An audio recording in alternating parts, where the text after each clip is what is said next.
Hey there, it's you from Dreaming Moon, and today I would like to show you the first video of a series of videos that I hopefully manage to produce in the near future and present to you a long-term project of mine, which is the Oracleia, and yeah, just talk a little bit about it, show you a little bit about the process and thoughts and feelings behind it. So, just before I start, I have to say that video making is not my biggest talent, and talking to people is also not my biggest talent. So, yeah, so I try to keep it simple without a lot of video editing and cuts and stuff. So, yeah, what is the Oracleia? Well, the Oracleia is it's really a long-term project of mine. I'm working on it since almost 12 or 13 years now. And well, it's like the name suggests, it's an oracle. It currently consists of 256 muses, which are all interconnected with each other. So I have used oracles all through my life, in various stages of my life, and I most of them I found very helpful in decision making and getting insights, reflecting on situations.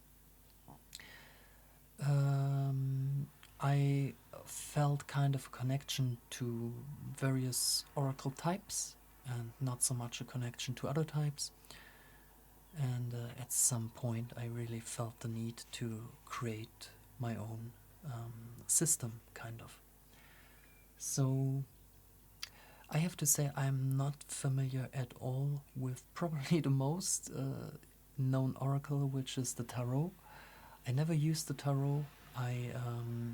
I know more or less a little bit about the cards, but I never used them, and the tarot is not an influence for the Oracleia. What is a clear influence for the Oracleia, however, is the I Ching, or the Book of Changes, the Chinese oracle, the Book of Changes, which is this one. This is a translation from the French author. So it's called the I Ching or I Ching or whatever you, however you translate it. Different translations have different pronunciations. I think that's the word. Sorry for the lack of my English. English is not my mother language. As you can see here, my mother tongue is German, but I'll try to make my best to make myself understandable. But yeah, from some time to time I might lack the correct word and have to think a little bit. So yeah, this is the I Ching, the Book of Changes. I use this very often, a lot, and I have various translations from it, because it's obviously it's written in Chinese, the original book. Some say it's the oldest book of humanity. I don't know if that's really true, but it's pretty old, like 3,000, 4,000 years plus. So there have been inscriptions that they found in turtles' shells, which was the way to use the oracle that day. So the divination shaman, or the taker of the divination, would carve a question into a turtle's shell, and then they would heat up an iron, and with that heated iron they would crack the turtle's shell and then read from the cracks. And this is probably one of the origins of Chinese scripture, of the how do you say, the characters. So yeah, it's pretty old. I don't want to dive too deep into that matter, but it's pretty old, and it consists of 64 hexagrams, which are these signs here. They are formed out of 8 fundamental, like, energies, you would call it. So there's heaven, it's the male energy, it's the creative force. Then there's kun, which is the receptive force. There is the so there are all the 8 different forces, and they are combined from the 3 grams into those hexagram signs here, which consists of 6 lines, yin and yang. And I don't want to dive too deep. Maybe I can make another video just about the I Ching. Yeah, as you can see, I've also take a lot of notes, side notes on this book when I consulted it. And this really was a great companion for me. I really loved to consult this oracle. The problem, however, I have other oracles, mainly Chinese oracles. So this is the Kuan Yin, which is the secret or the hidden mother goddess. And this is not so much as a systematic oracle as the I Ching. It's more a poem-based oracle, but I really love this one also. And then there is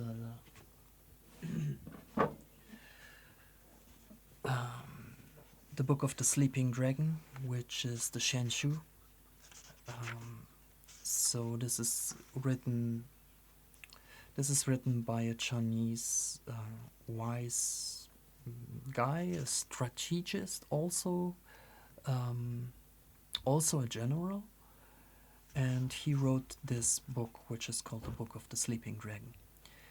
And it's also poem-based.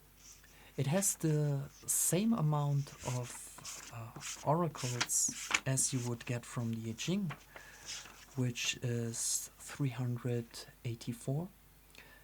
And you can get 384 oracles out of the I Ching if you read from every hexagram, which is this sign with 6 lines, and every hexagram, every line has 1 message. So it's 6 times 64, as there are 64 signs in total, which is 384, which is the same amount of oracles that are here in the Shanshu. So there is clearly a connection to the I Ching. The Shanshu was written later in time. But the author, that's for sure, he knew the oracle, the older oracle of the I Ching, or the Book of Changes. So yeah. Just to show you a little bit what are the most influential works that influenced my my own version of an oracle, or my own system.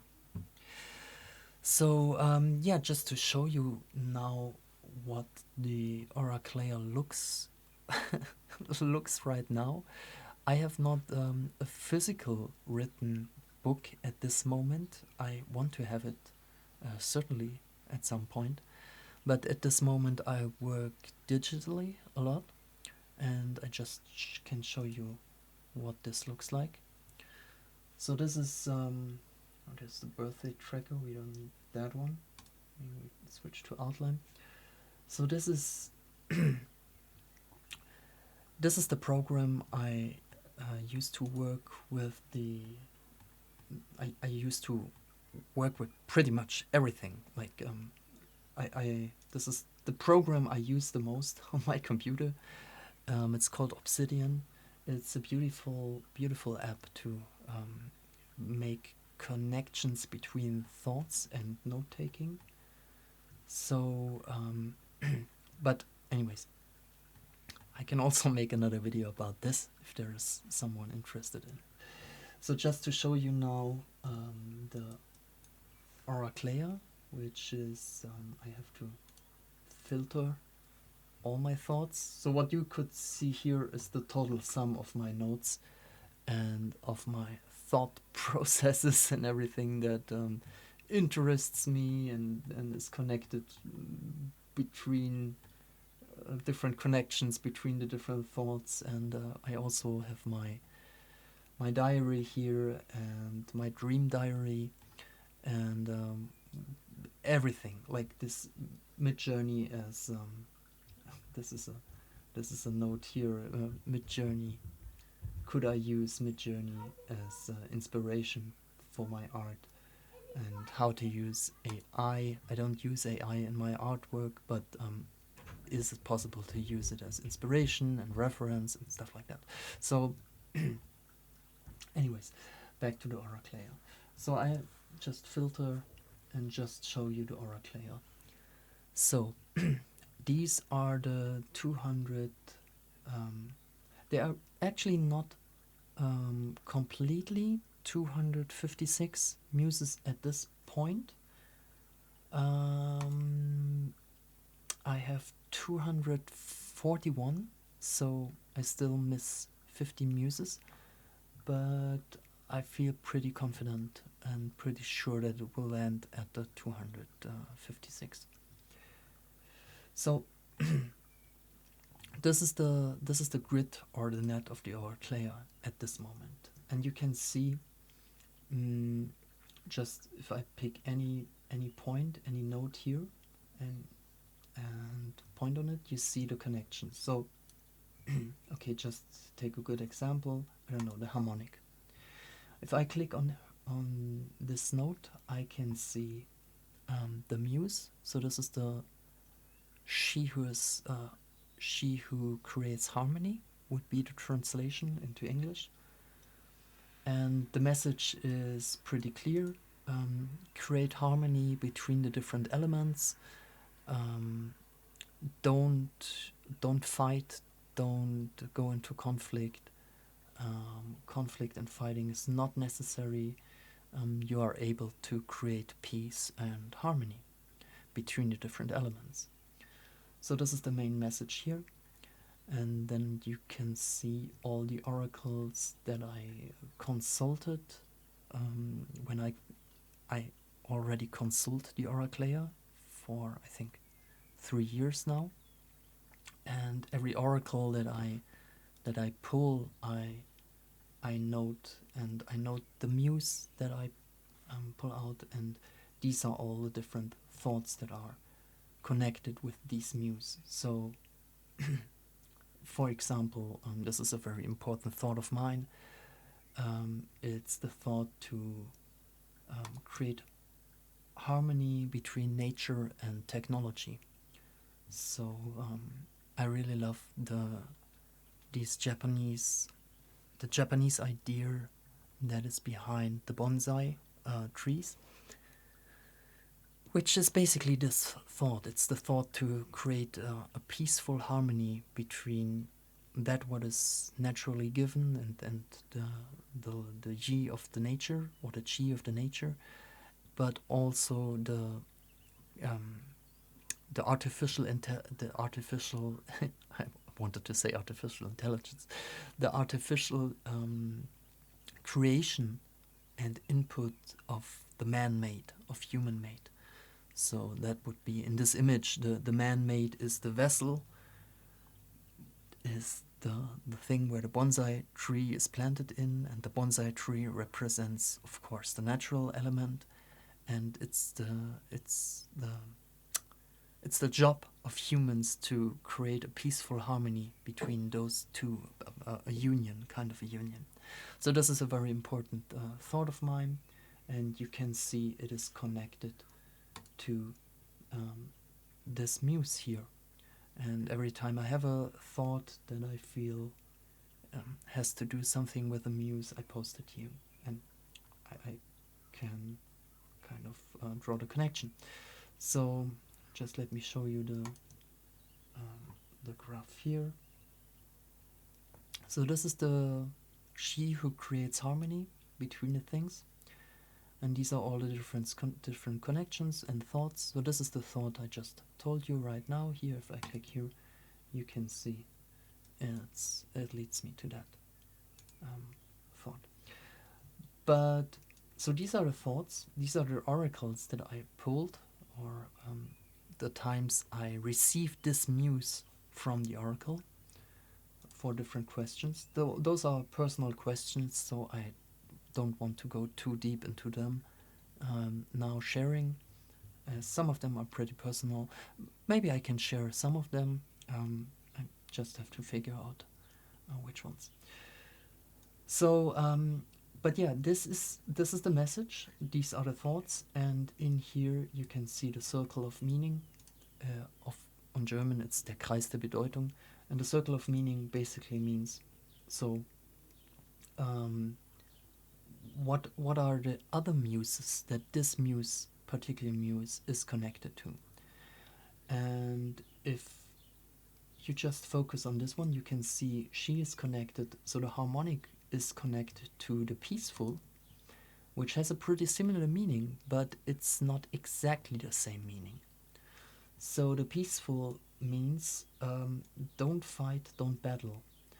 And the harmonic also has the idea of not fighting, but it's much more connected to the whole idea of creating something and creating a harmony.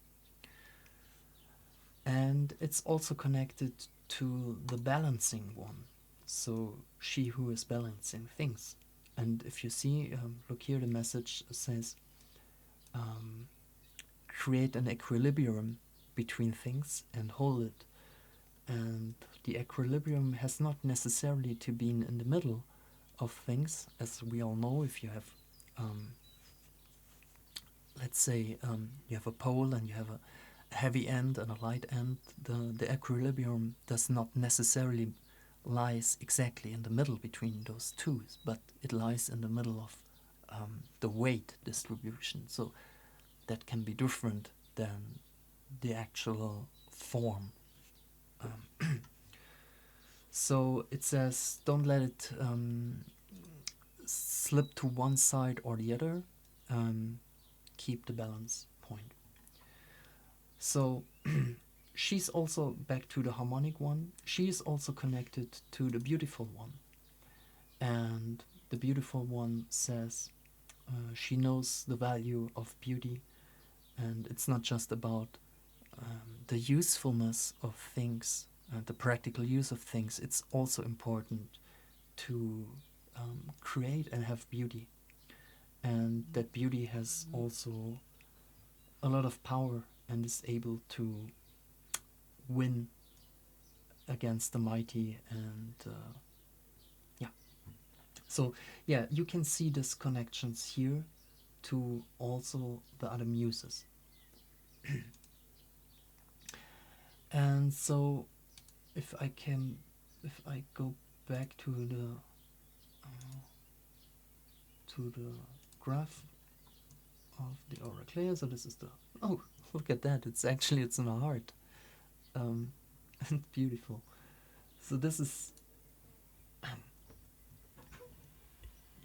you can see here, this is an animation of how the structures and how the connections between the muses forms.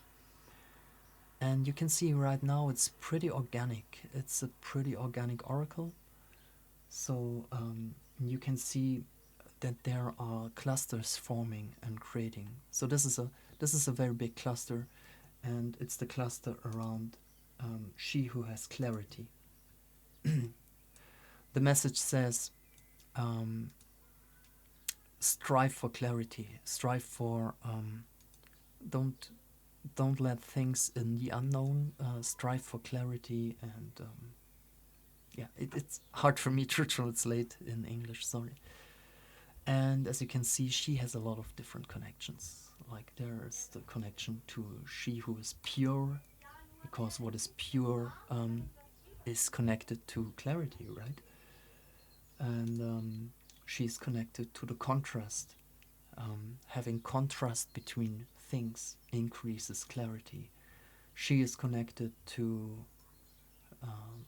the one who discloses, because lifting the veil from things also leads to clarity. She's connected to the one who creates order. Now this is actually a very big one too. So the one who creates order is also connected to a lot of muses. I have received her in various consultations of the Oracleia. I'm sorry for the background sounds here. We have playing children in the house, so and I will not edit it out. So hopefully that's not too much of a distraction. So yeah, you can see I have received she who is ordering things in a lot of my consultations, which probably means I should take an eye, take a good eye on her. Order and structure are very important in my in my stage of life at this moment, I think. So yeah, there you have it. You get the basic idea of the Oracleia, which is the interconnectedness between all those muses and the pathways that form between those muses. So maybe just one important note, and this is a decision I made quite early in the development of this oracle, which is the focus on the message the oracle gives you. And so there are different concepts of oracles, and for example, the I Ching, the Book of Changes. Oh, I have to switch back to the to the camera. So the Book of Changes here has a very clear concept for the oracle, which is a fluid motion between different stages. So if you look at these hexagrams or at these oracles, or maybe I can paint it. Just let me show you.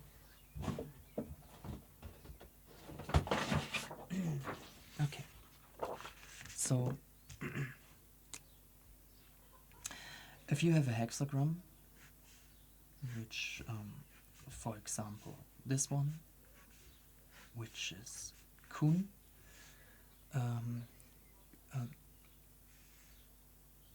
oh no, sorry, it's not I'm sorry, it's not Kun, it's Shui. It's actually, it's water. So it's Kan. Kan is the translation.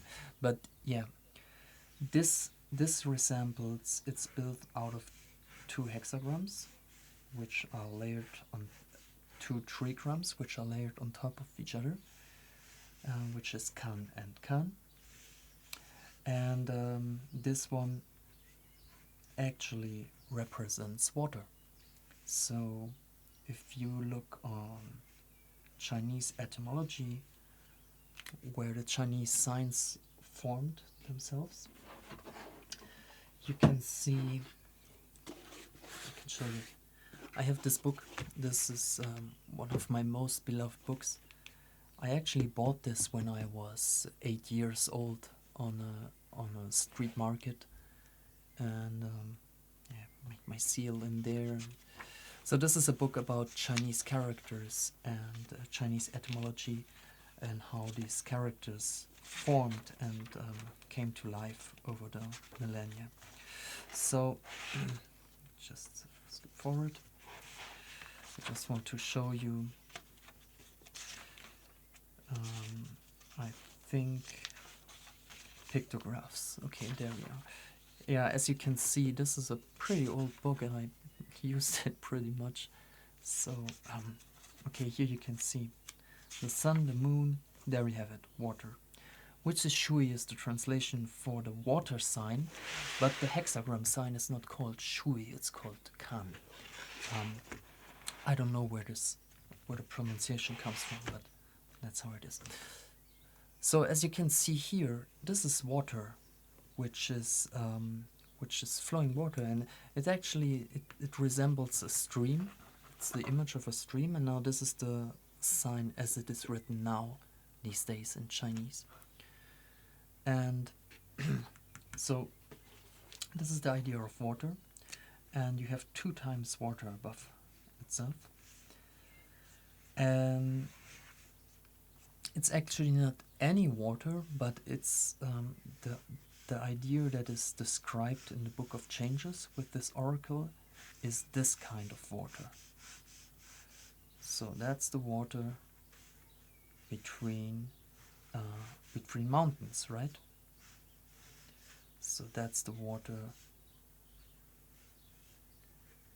that is between 2 parts, and it has only one possibility to flow. And from this derives the idea of danger. So this is actually a dangerous moment in time, and the idea of the I Ching is it gives you constellations of a situation, and then it changes this constellation by changing a line or more lines than one. So, okay, just make it again. I made a mistake. Sorry. Okay. So 2 times water. Water above water is the danger. And then you get a change. That's why it's called the Book of Changes. And for example, you could change the bottom line from a yin line, which is a cut-through line, to a yang line, which is a complete line. And then you would change the whole meaning of the hexagram. You would still have the water above, but below you now don't have the water anymore. Actually, you still have water, but you have another kind of water, as this one represents the lake. So it's that kind of water, right? It's the still water. It's not moving anymore. And from the idea of the lake derives the idea of joy, of happiness. And I don't have in my mental library what this sign is. I forgot it, but I just, for the sake of this video, just let us search for it very quickly. So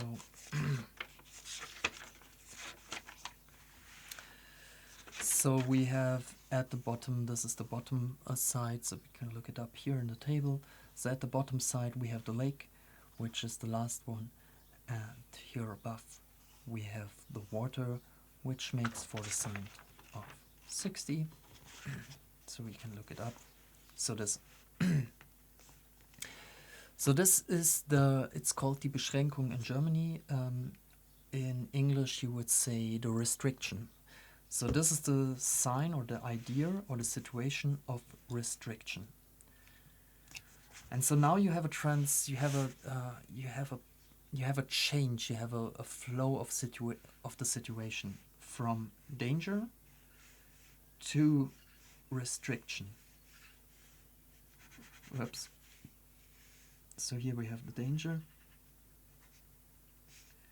to restriction.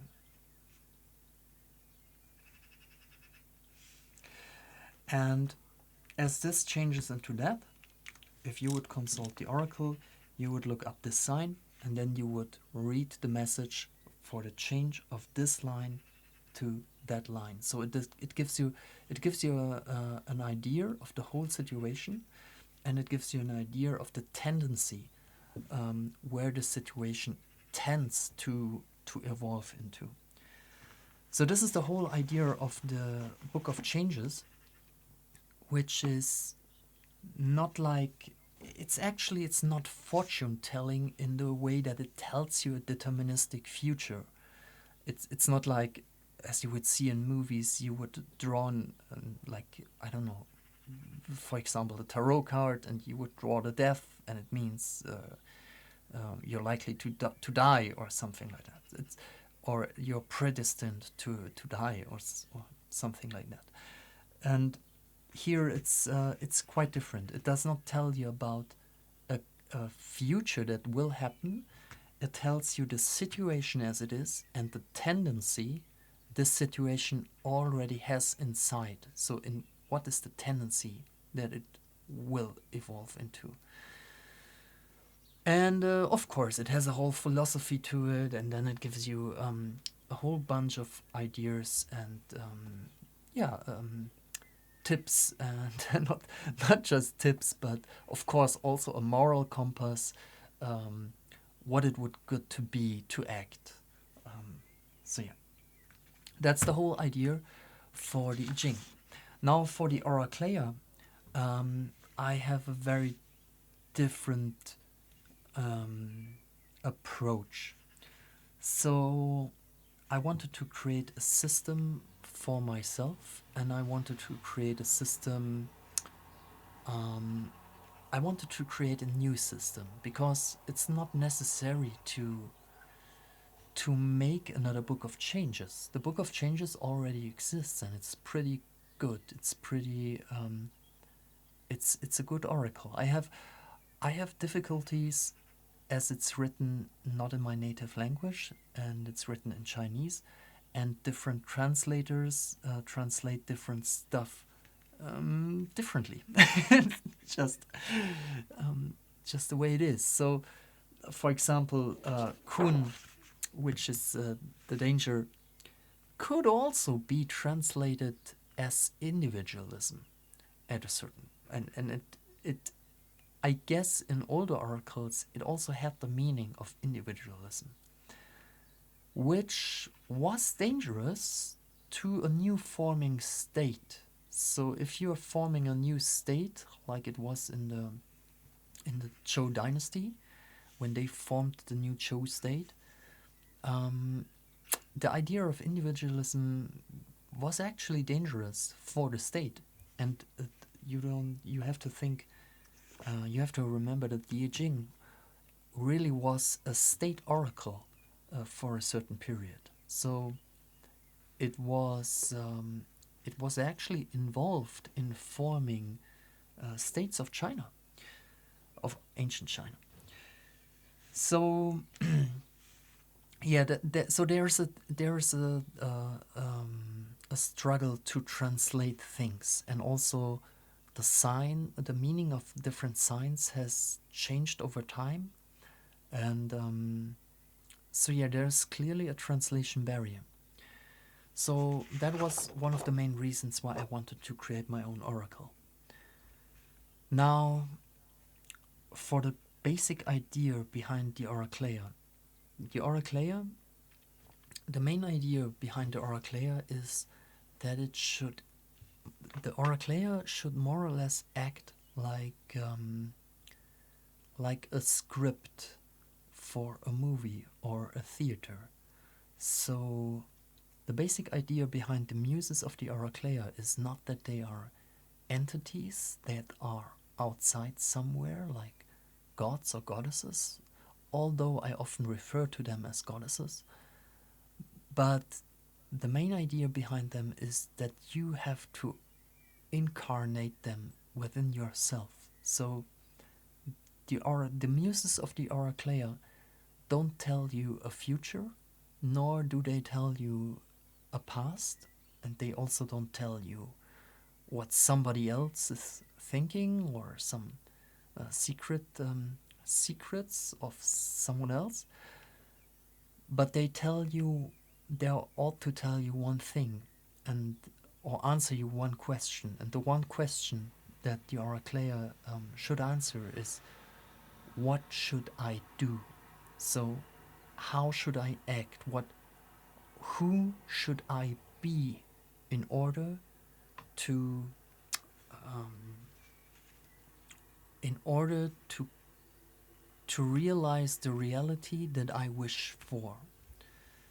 So the Oracleia is not there to tell you the future of your actions. The Oracleia is there to tell you what role you should take on in order to find the best path to the desired reality. So the responsibility to know for yourself what you want is totally at your side. The Oracleia does not take any responsibility from you. So you have to decide what you want and what it is that you really desire.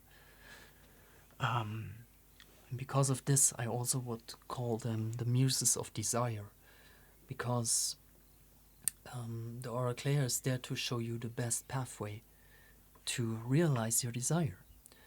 And whether or not that desire is... So there's no... Let me explain it with an example. So if you decide to, for whatever reason, that you would like to rob a bank, and you have made the decision to rob the bank, now the question is, okay, how do you do it? And you can ask the Oracleia that question. What muse should I take? What muse should I manifest in order to be successful with robbing the bank? The Oracleia is not there to tell you that it's morally bad to rob a bank. I'm not pretty sure if it really is actually morally bad to rob a bank. She's also not there to tell you the consequences of this. You have to make the decision for yourself, but the Oracleia is there to, if you have decided on a reality that you would like to manifest, or a reality that you would like to make reality, then the Oracleia tells you the role that it takes in order to realize this reality. So take good care about the questions you ask. And it's not about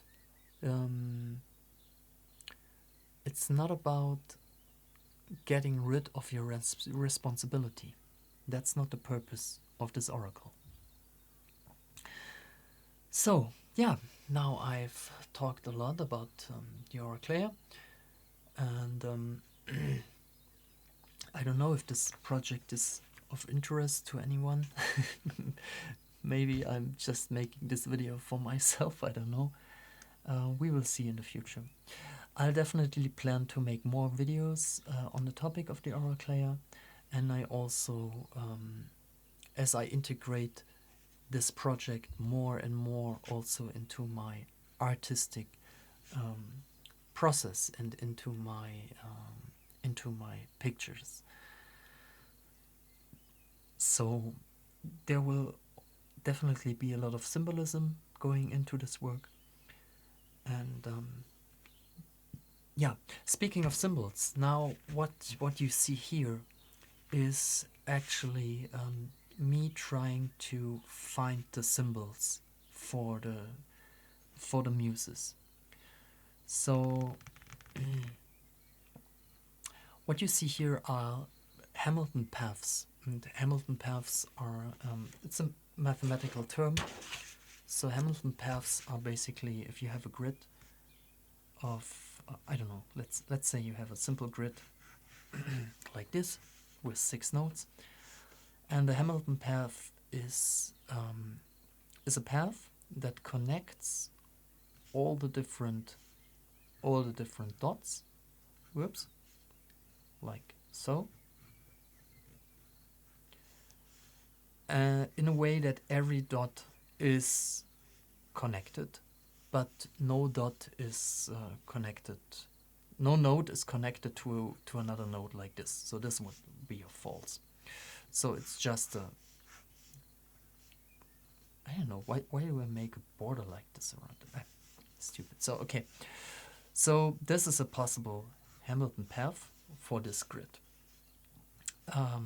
Another possible Hamilton graph is this one. Or there is this one. Chip, chip, chip, chip, chip. And of course you can mirror it, and so on and so forth. Like so. No, it's the exact same. I'm so stupid. Forget this, please. So yeah. And what you see here on this paper is me exploring the Hamilton paths for a grid which contains of 4 times 6 nodes, like so.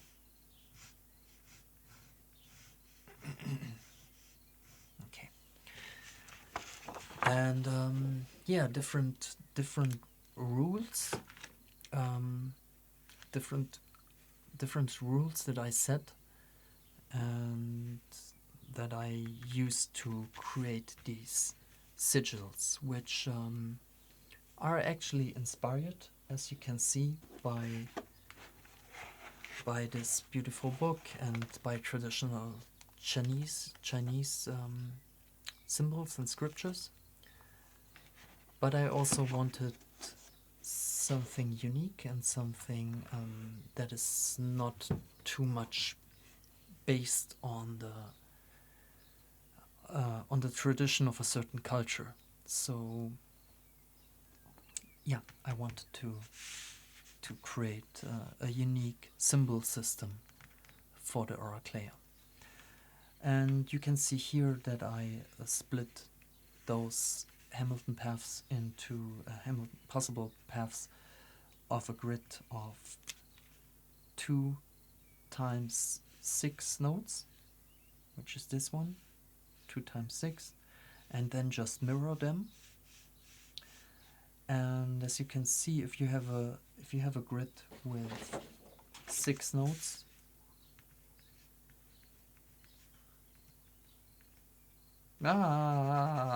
sorry. Okay, so 6 nodes, right? There are actually 32 possible pathways to connect each dot with another. And that's pretty interesting because, and if you mirror them, you receive these sigils here. So these are the 32 different possible combinations for this kind of grids. And that's pretty interesting because there's a certain structure or a certain clarity that is evolving out of the Oracleia. It's not so much clearly visible here. Maybe if I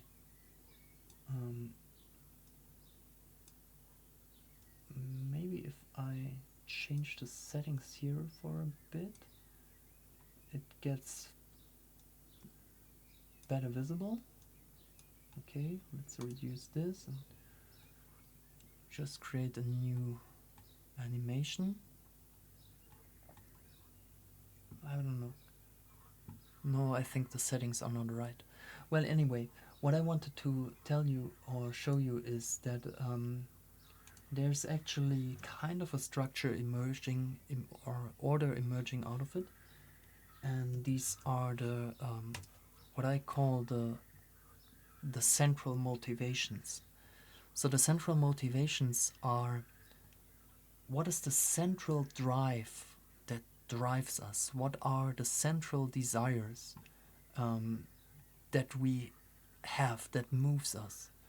And I pretty much always float around the number of 32 with these central motivations.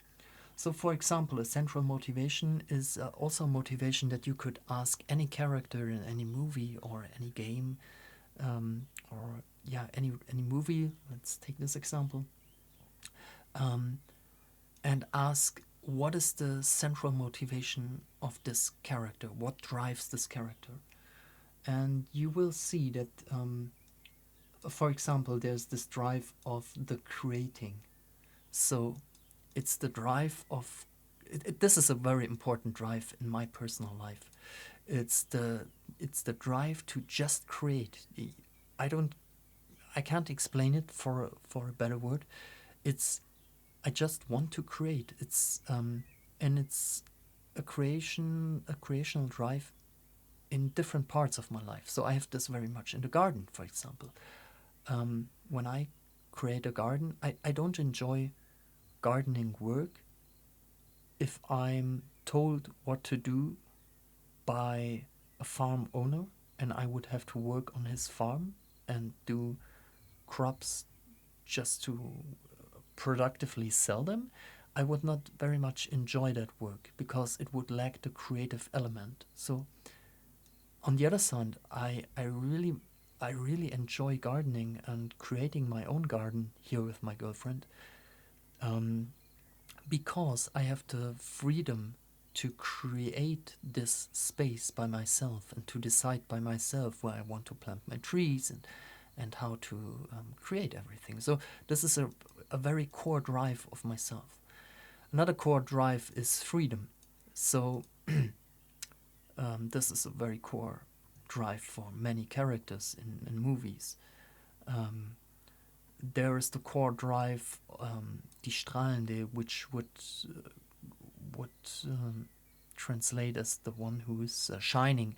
So this is the core motivation of showing yourself to others, of being acknowledged for what you are from others.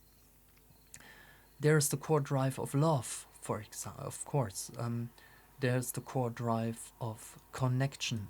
You want to be connected to a community. We want to be connected to a community or to friends and to other beings.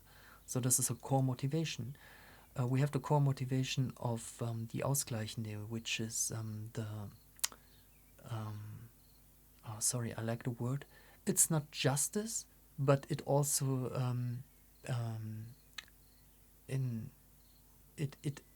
it also has justice in it. So it's equilibrium, like making things even. So if there is some bill open, you want to even it out. We want justice. So, and many characters in movies, of course, want it. There's the core motivation of peace. We just want peace. That's the core motivation of the surviving, the living. So the core motivation of just staying alive. We do everything to just stay alive. And so yeah, as it is, it's kind of, those are the core motivations that are more and more oh no, this is terrible. More and more emerging out of the Oracleia, and I struggle to make this visible here, and I'm very poorly prepared for this video. I'm very sorry for my pathetic video making. Here, okay, now we get closer to what I want to show. Increase the node size. Okay, so here you can see there are clusters forming, and these clusters more or less tend to circle around these core motivations. And it's very interesting to me that I just made these grids, and I just played around with this Hamilton paths and possible combinations, and then I stumbled upon these um, symmetrical signs here, or the symmetrical sigils, and yeah, it's quite interesting or fascinating to me that these exactly resemble the 32 muses.